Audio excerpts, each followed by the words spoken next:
Dear friends, आज एमती एक ड्राफ्ट रूल पर आलोचना करवा जोटा कि आपण मैंने शुणी थे जदि आपण मैंने एमजी एनर्जीस रे काम करुवे आ सामाजिक समीक्षा बा सोशल ऑडिट सहित संश्लिष्ट थे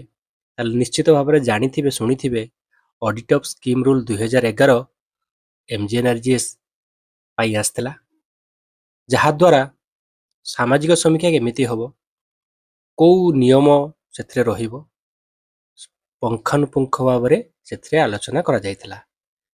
सेही जेमती ऑडिट ऑफ स्कीम रूल 2011 आसला सेहीपरि भाव में आ गोटे एक्ट जोटा कि रिप्लेस करछि नरेगा को वीबीजी रामजी एक्ट आपण माने निश्चित भाव में जानि सारछन्ते जेथरे जो सामाजिक समीक्षा होबा पई मैंडेटरी अछि जोटा कि सोशल ऑडिट सेक्शन 20 हिसाब रे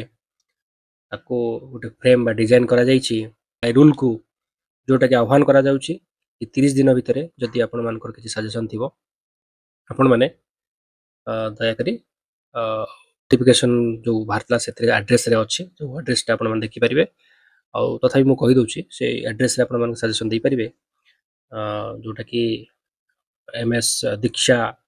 सुपायल Bisht assistant commissioner department of rural development ground floor Kartavya Bhavan 3 new Delhi 110001 और आउ जदि आपण माने चाहिबे मेल करिया पई तले आपण माने मेल सजेशन -vbgramji@gov.in एथिरे आपण माने आपण मेल करि पारिबे। नरेगा रे आपण माने जानथिबे सामाजिक समीक्षा होतला ता गोटे रूल गोटे प्रत्येक जिनिसर गोटे नियम रे से चले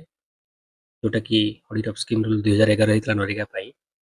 एबे वीबीजी रामजी एक्ट 2025 रे सोशल ऑडिट को मैंडेट कराइछि तांकर सेक्शन 20 हिसाब रे सेक्शन 20 रे सोशल ऑडिट जदि हेछि तार धारा कह जाय पारे धारा 20 रे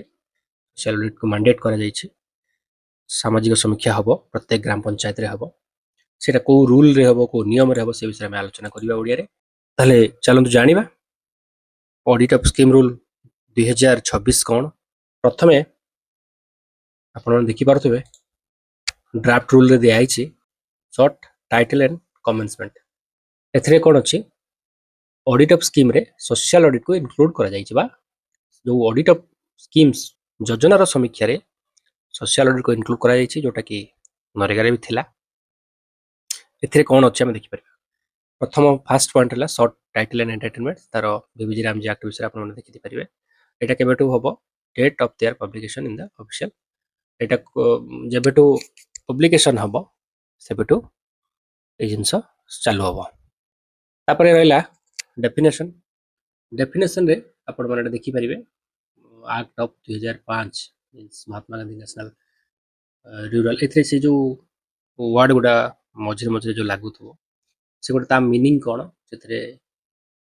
गोटे दिया जायछि नले बुझी होबा कष्ट होई पारे तनो आपण माने देखि देबे एटा को माने act means Bharat Viksit Bharat guarantee for Rozgar and Ajeevika mission VBG RAM G act केस माने कोन डेजिग्नेटेड डिजिटल पोर्टल कोन डिस्ट्रिक्ट प्रोग्राम कोऑर्डिनेटर किए जोटा कि नरेगा थिले कलेक्टर कम डीपीसी सेम जिंस डीपीसी माने से कलेक्टर एथरे भी तो सेटा कोन अछि district means an officer of the state government designated as such officer under subsection 1 section 17 act of the section 17 रे जो एक्ट रे जो सेक्शन 17 अछि सेही अनुसार डीपीसी डेजिग्नेटेड कराइछि स्टेट गवर्नमेंट द्वारा तापर आपण मन देख परिबे इंटरमीडिएट लेवल सेटा कोन आपण माने निजे पढिले बुझी परिबे प्रोग्राम ऑफिसर जे वीडियो स्टेट काउंसिल जोटा कि स्टेट ग्रामीण रोजगार guarantee council constituted under subsection 1 of section 13 of the act section 13 रे 13 सेक्शन रे एक्ट रो स्टेट काउंसिल गोटे कोन से विषय लिखाई छै ए विषय आपण देखिबे तबरे हमर हला सोशल ऑडिट रो ग्राम सभा एठी अछि सोशल ऑडिट यूनिट कोन एक्शन टेकन रिपोर्ट कोन तारो एब्रिविएशन जोटा छै एटीआर एता माने कोन एते आपण टिके देखि दियंतु जदि हम सब किछि आलोचना करिया हुई तो बहुत ही बड़ वीडियो हो एमिति भी वीडियो बहुत बड़ होई पारे तथापि भाबु जे पार्ट बाय पार्ट कहितले हुए तो कारण वीडियो एते बड़ अपलोड करबाटा कष्ट तेणु पार्ट बाय पार्ट हम चेष्टा करबा आपण मानको सामना को आनिया पई एते एनालिसिस करबा कोन अछि कोन नै ताको गोटे पार्ट रे आनिबा ऑडिट ऑफ अकाउंट्स सीटा कोन एवरी डिस्ट्रिक्ट बा प्रत्येक जिला पई जो अधिनियम अछि अधिनियम अधीन रे थिबा जो योजनार हिसाब रो ऑडिट हबो समस्त एक्सपेंडिचर ऑडिट हबो आ प्रत्येक वर्ष पई लोकल फंड ऑडिटर निर्देशक किंबा समान अधिकारी समकक्ष अधिकारी किंबा चार्टर्ड अकाउंटेंट्स को द्वारा करा जो माने एथिरे ऑडिट करिवे से माने निहाती सीएजी को द्वारा तालिकाभुक्त होइथिबा आवश्यक एई माने ऑडिट रे भाग नै परिबा ऑडिट करिवे एई एक्ट रे जो काम हेछि तार हिसाब निकास करिया पई जो ऑडिट हबो एई लोक माने करि परिबे आ कोन लोकल फंड ऑडिट डायरेक्टर किंबा समकक्ष अधिकारी किंबा चार्टर्ड अकाउंटेंट यथा स्थिति भावरे योजनार हिसाब बा अकाउंट सहित यार ऑडिट रिपोर्ट राज्य सरकार को दाखल करिवे 3 नंबर कोन प्रत्येक राज्य सरकार योजनार हिसाब खाता प्रमाणित ऑडिट रिपोर्ट सहित राज्य सरकार द्वारा भारतर सीएजी एवं केंद्र सरकार निकट को पठा प्रत्येक राज्य सरकार जहाँ भी खर्च होइछि हिसाब खाता ताको सर्टिफाई करिके भारत रो जो सीएजी अछंती तांको पाखु गोटे कॉपी जीवो एवं केंद्र सरकार को मध्य कॉपी दिया जीवो केंद्र सरकार ऑडिट रिपोर्ट पाइबा परे यथाशीघ्र संसदर प्रत्येक सदन लोकसभा सदन हो और राज्यसभा सदन दुईटा सदन सम्मुख में उपस्थापन करिवे the CAG of India or any person appointed by him in this behalf shall have the right to conduct audit of accounts of schemes at such intervals as he may deem fit यार माने कोन भारतर जो CAG अछंती किंबा एई संबंध रे तांको द्वारा नियुक्त CAG को द्वारा नियुक्त जे कोनसी व्यक्ति निजको उपयुक्त मन होता समय व्यवधान रे जेतेबेले जांको जेतो ठीक लागिवो से समय रे जेतेबेले उपयुक्त लागिवो से समय व्यवधान रे योजना गुडी को ऑडिट करिवार अधिकार रहिबो supplementary audit compliance audit performance audit एवं आईटी ऑडिट सहित एभली ऑडिट रो परिसर ओ विस्तृत भारतर सीएजी को द्वारा निर्धारित हेबो सीएजी को पाखरे बहुत बड़ पावर रहुछि एबे जानिबा सोशल ऑडिट फैसिलिटेशन ता कोन कौन नियम अच्छे से विषय जाना एनालिसिस करवा यह हूँ जो ग्राम सभा गुड़िक द्वारा सामाजिक ऑडिट बा सोशल ऑडिट परिचालन को सहज करने राज्य सरकार गोटे गोटे स्वाधीन संस्था चिन्हट करेंगे एवं प्रतिष्ठित करेंगे परवर्ती मुहूर्त में सामाजिक ऑडिट यूनिट बोली कहुए एथिरे आउ गोटे उल्लेख अच्छी 2005 अधिनियम अधीन जो माने प्रतिष्ठित होइछंती जेमति कि ओडिसा रा असाट से अनुसार से अधिनियम अनुसार होइछंती से सेमिति जारी रहइबो से माने कंटिन्यू करि परिबा असाट कंटिन्यू होबो ओडिसा रे जो पंचायत ड्रिंकिंग वाटर डिपार्टमेंट रे इंडिपेंडेंट ऑर्गेनाइजेशन करा जायछि गवर्नमेंट ऑफ ओडिसा को द्वारा सेमिति रन करिवो तांको किछि ब्रेक नाही एई बीबीजी रामजी एक्ट रे भी सोशल ऑडिट जेतेबेले होबो सीए करिवे आउ गोटे जिनस हमको जानिया दरकार वर्तमान कार्य करुवा समस्त सामाजिक ऑडिट यूनिट बा सोशल ऑडिट यूनिट केंद्र सरकार द्वारा निर्दिष्ट करा समय सीमा मध्य एवं यही नियमावली अधिनियम एवं यह अधीन केंद्र सरकार द्वारा जारी करा जेकोसी निर्देशावली निर्धारित जेकोसी निर्देशावली निर्धारित संस्थानिक प्रक्रियागत डिजिटल एवं रिपोर्टिंग संबंधी आवश्यकता गुड़ी को संपूर्ण रूपे ग्रहण और पालन करिवे जो माने काम करछंती जहाँ भी केंद्र सरकार द्वारा निर्दिष्ट करा जायथिबा समय सीमा मध्य करिवे नियम मानिवे निर्देशावली मानिवे आउ डिजिटल एवं रिपोर्टिंग संबंधी आवश्यकता गुड़ी संपूर्ण रूपे ग्रहण पालन करिवे एटा गोटे सामाजिक समीक्षा जो यूनिट मान को गोटे सजेशन रही ड्राफ्ट रूल्स रे तापर सामाजिक समीक्षा जो यूनिट है से यूनिट गुड़ा कौन दायित्व रहे से विषय में आलोचना करवा से साधारणतः ग्राम सभा गुड़िक दक्षता वृद्धि करने रिसर्च पर्सन चयन करेंगे से प्रशिक्षण दिज्व जो मैंने जो राइट बेस्ट जो मैंने कम कर ज्ञान थी अभिज्ञता थी लोक प्रथम ତାଙ୍କୁ ଅଣାଯିବ, ତାଙ୍କୁ ତାଙ୍କୁ ଟ୍ରେନିଂ ଦିଆଯିବ ଏବଂ ଆଉ କ'ଣ ଅନ୍ୟାନ୍ୟ ନାଗରିକ ସମାଜ ସଂଗଠନ ସିଭିଲ ସୋସାଇଟି ଅର୍ଗାନାଇଜେସନ ଯେ ଉପଯୁକ୍ତ ସମ୍ପଦ ବା ରିସୋର୍ସ ପର୍ସନ ଚିହ୍ନଟ କରିକି ପ୍ରଶିକ୍ଷିତ କରାଯିବ।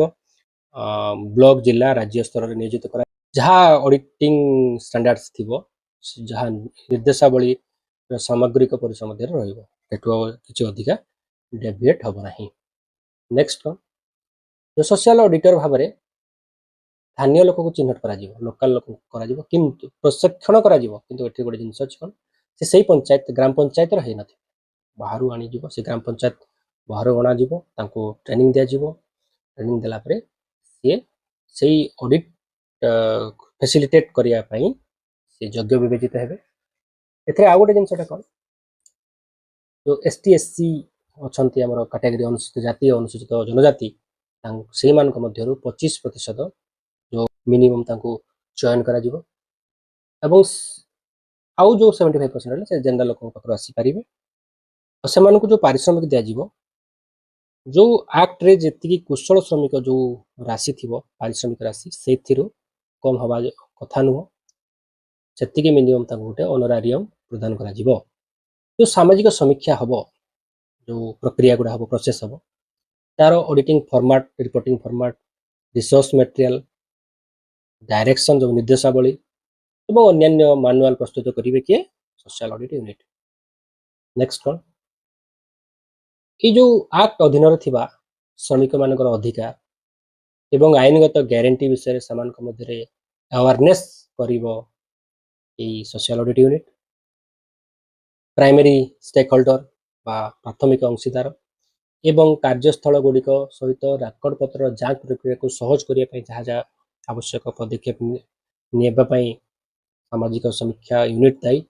ସିଏ କରିବେ। ନେକ୍ସଟ କ'ଣ, ସଠିକ ଆଲୋଚନା ପରେ ନିଷ୍ପତ୍ତି ଗୁଡ଼ିକ ପଢ଼ି ଶୁଣାଇବା ପାଇଁ ସିଏ ଏନ୍ସ୍ୟୋର କରିବେ, ଯେମିତି ଯାହା ଆଲୋଚନା ହେଲା ତାକୁ ପଢ଼ି ଶୁଣାହବ ଏବଂ ଚୂଡ଼ାନ୍ତ କରିବା ପାଇଁ ସାମାଜିକ ଅଡିଟ୍ ଗ୍ରାମ ସଭାରେ ସୁଚାରୁ ପରିଚାଳନା ସହାୟତା କରିବେ। କେମିତି ସୁଚାରୁ ରୂପେ ପରିଚାଳନା କରାଯିବ ସେମିତି ସେଇଭଳି ଗୋଟେ ସହାୟତା କରିବେ ଫେସିଲିଟେଟ୍ କରିବା ପାଇଁ। ତାପରେ କ'ଣ କରାଯିବ, ଯେଉଁ ATR କାର୍ଯ୍ୟାନୁଷ୍ଠାନ ଗ୍ରହଣ ରିପୋର୍ଟ, ଆକ୍ସନ ଟେକେନ୍ ରିପୋର୍ଟ ସହିତ ସାମାଜିକ ଅଡିଟ୍ ରିପୋର୍ଟ ଗୁଡ଼ିକ ସାର୍ବଜନୀନ ଡୋମେନ୍, ପବ୍ଲିକ ଡୋମେନ୍ ବା ୱେବସାଇଟ୍ରେ ପ୍ରକାଶ କରିବେ। ଏଥିରେ ପ୍ରକାଶ କରିବା ପାଇଁ ସହାୟତା କରିବେ, ଯେଉଁଟାକି ଆମେ କରୁଛୁ MISରେ, ସେଭଳିଆ ଏଠି ବି ଅଛି। ତାପରେ ଆମେ ଜାଣିବା ଗଭର୍ଣ୍ଣିଂ ବଡି ବିଷୟରେ। ଗଭର୍ଣ୍ଣିଂ ବଡିର କାମଟା କ'ଣ ରହିବ ସେ ବିଷୟରେ ଆମେ ଜାଣିବା। ଗଭର୍ଣ୍ଣିଂ ବଡିରେ ପ୍ରଥମେ ଜାଣିବା କୋଉମାନେ ରହିବେ, କମ୍ପୋଜିସନ। ଏଥିରେ ରହିବେ CAG ର principal account general of the state self the chairperson, ସେ ଚେୟାରପର୍ସନ ରହିବେ। ପ୍ରିନ୍ସିପାଲ ସେକ୍ରେଟାରୀ ରହିବେ ପଞ୍ଚାୟତ ରାଜ ଡିପାର୍ଟମେଣ୍ଟର। ଡାଇରେକ୍ଟର ସୋସିଆଲ ଅଡିଟ୍ ୟୁନିଟ୍ ରହିବେ। ତାପରେ 5 ଜଣ ରିପ୍ରେଜେଣ୍ଟେଟିଭ ରହିବେ କୋଉଠୁ, ସିଭିଲ ସୋସାଇଟି ଅର୍ଗାନାଇଜେସନ ରହିବେ, ଯେଉଁ NGO ବା ସିଭିଲ ସୋସାଇଟି ଅର୍ଗାନାଇଜେସନ ତାଙ୍କ ପାଖରୁ ରହିବେ। ଏକାଡେମିକ ଓ ଟ୍ରେନିଂ ଇନଷ୍ଟିଟ୍ୟୁସନ ରହିବେ। ଆଉ କୋଉଠି ରହିବେ, ଆଉ ଯେଉଁମାନଙ୍କର ଲଙ୍ଗ ଷ୍ଟାଣ୍ଡିଂ ଏକ୍ସପିରିଏନ୍ସ ଥିବ ଇସ୍ୟୁ ଯେମିତିକି ଟ୍ରାନ୍ସପାରେନ୍ସି ଉପରେ, ସ୍ୱଚ୍ଛତା ଉପରେ, ଉତ୍ତରଦାୟିତ୍ୱ ଉପରେ, ପିପୁଲ୍ସ ପାର୍ଟିସିପେସନ ଉପରେ, ସେମିତି ଗୋଟେ ଆଟଲିଷ୍ଟ ଓମେନ୍ 2 ଜଣ ରହିବେ ସେଇ ଗଭର୍ଣ୍ଣିଂ ବଡିରେ। ଆଉ ସ୍ପେଶାଲ ଇନଭାଇଟି ଡିପାର୍ଟମେଣ୍ଟରୁ, ଅଦର ଡିପାର୍ଟମେଣ୍ଟରୁ social audits in their programs as may be considered necessary। ତାପରେ director of social audit unit ସେ ନିଶ୍ଚିତ ଭାବରେ ରହିବେ। ତ ଏମାନେ କରିବେ କ'ଣ, ଏଇ ଯେଉଁ ଗଭର୍ଣ୍ଣିଂ ବଡିରେ ରହିକି ଏମାନେ କରିବେ କ'ଣ, ଯେଉଁ ସାମାଜିକ ଅଡିଟ୍ ୟୁନିଟ୍ ଯେଉଁ ହେଉଛି ତାର କେମିତି ମ୍ୟାନେଜମେଣ୍ଟ ହେବ, ତାଙ୍କ ଦ୍ୱାରା କେମିତି ପରିଚାଳନା କରାଯିବ, ଆଉ ପ୍ରତ୍ୟେକ ନିୟମିତ ବ୍ୟବଧାନରେ ୟୁନିଟ୍ର କାର୍ଯ୍ୟକାରିତା ପ୍ରଦର୍ଶନ ତଦାରଖ କରିବେ, ରିଭ୍ୟୁ କରିବେ ଯେଉଁ ଗଭର୍ଣ୍ଣିଂ ବଡି, ଏବଂ ଆବଶ୍ୟକତା ଅନୁଯାୟୀ ରଣନୈତିକ ମାର୍ଗଦର୍ଶନ ଦେବେ। ଇଏ ଥିଲା ଆଜିକାର ବିଷୟବସ୍ତୁ। ଆଜିକାର ଭିଡ଼ିଓ ବହୁତ ଲମ୍ବା ହେଇଗଲାଣି, ଆଉ ଏଥିରେ ନ ବଢ଼େଇକି ପରବର୍ତ୍ତୀ ମୁହୂର୍ତ୍ତରେ ଆମେ ଆଲୋଚନା କରିବା କେମିତି ସାମାଜିକ ଅଡିଟ୍ ୟୁନିଟ୍ର ଡାଇରେକ୍ଟର ସିଲେକ୍ସନ୍ ହୁଅନ୍ତି, ତାଙ୍କୁ କ'ଣ କୁହାଯାଏ, ତାପରେ ଅଲଗା ସବୁ କେମିତି ସୋସିଆଲ ଅଡିଟ୍ ହେବ ପଞ୍ଚାୟତରେ, ସେ ବିଷୟରେ ଆମେ ପୁଙ୍ଖାନୁପୁଙ୍ଖ ଭାବରେ ଆଲୋଚନା କରିବା ଆଗାମୀ ଭିଡ଼ିଓ, ଆଗାମୀ ଅଧ୍ୟାୟରେ। ଯଦି ଆପଣମାନଙ୍କୁ ଭଲ ଲାଗିଥିବ ଆଜିକା କଣ୍ଟେଣ୍ଟ ବିଷୟରେ, ଦୟାକରି ଚ୍ୟାନେଲଟିକୁ ବହୁ ମାତ୍ରାରେ ଭଲ ପାଇବା ଦେବେ। ନିଶ୍ଚିତ ଭାବରେ ଲାଇକ୍, ସେୟାର, ସବସ୍କ୍ରାଇବ୍ କରିବେ। ପୁଣି ଦେଖା ହେବ ଆଗାମୀ ଅଧ୍ୟାୟରେ। ଆଜି ପାଇଁ ରହୁଛି, ନମସ୍କାର।